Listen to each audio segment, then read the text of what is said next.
When we tackle obstacles, when we face adversity and conflict, it is only then that we find hidden reserves of courage and resilience we didn't even know we had.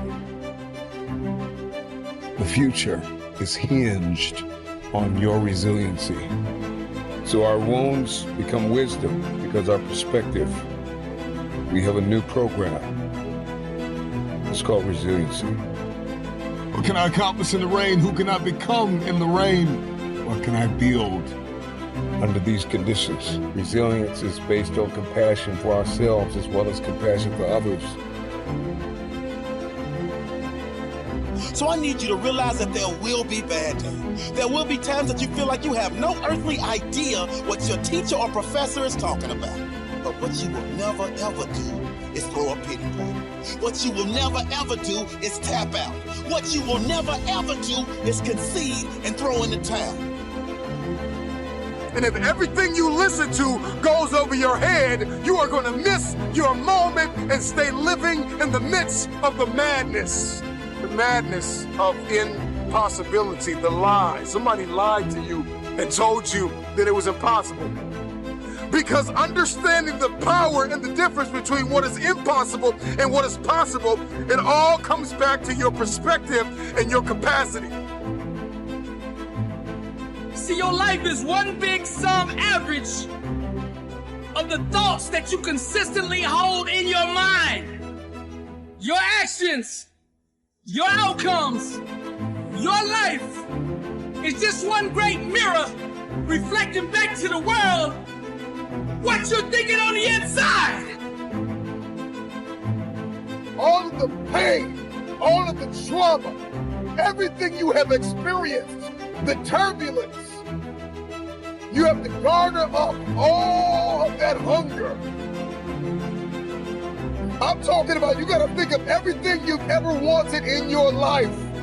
And you gotta put it toward that goal. And there are things that you have been called to do that no one on earth has ever done. So I know what pain feels like. I know what disappointment looks like. And I don't like the look. I'm coming back for everything they told me I wanted. I'm gonna show the world that whatever is broke can truly be fixed. I'm gonna be great and better than anything you've ever seen.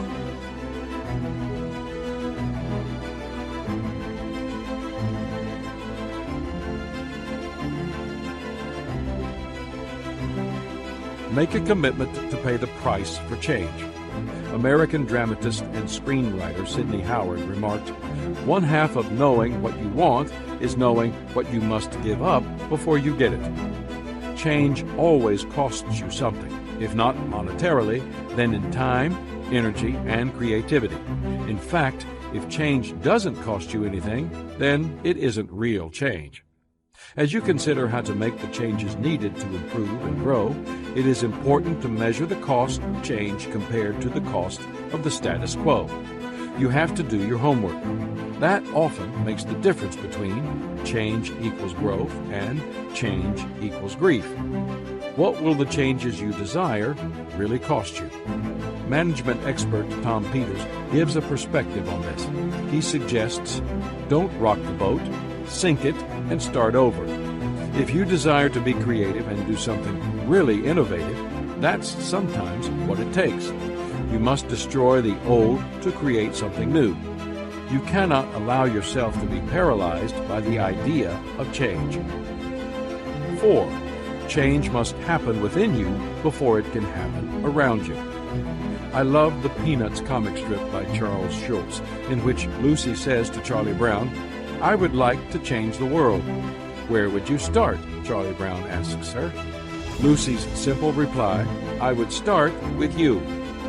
I hate to say it, but our attitude is probably a lot more like Lucy's than we would want to admit. If we don't like something, we desire change for everyone other than us.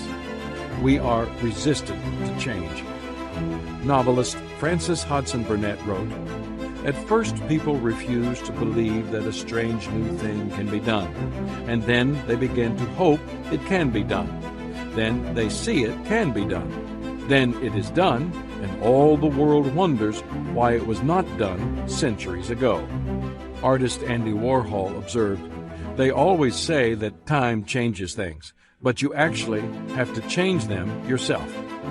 The truth is that any change that occurs in the world always begins first with change within an individual.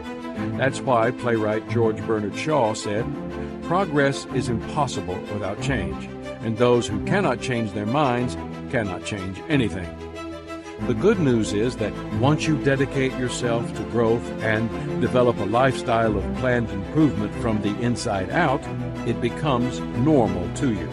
And you notice when you're not making the progress you have come to expect. It is said that pianist Arthur Rubinstein refused to listen to recordings made of songs he had played. Even only a few months after he completed them, he was dissatisfied with the playing he heard. Why? Because he had grown and changed, but the recordings had not.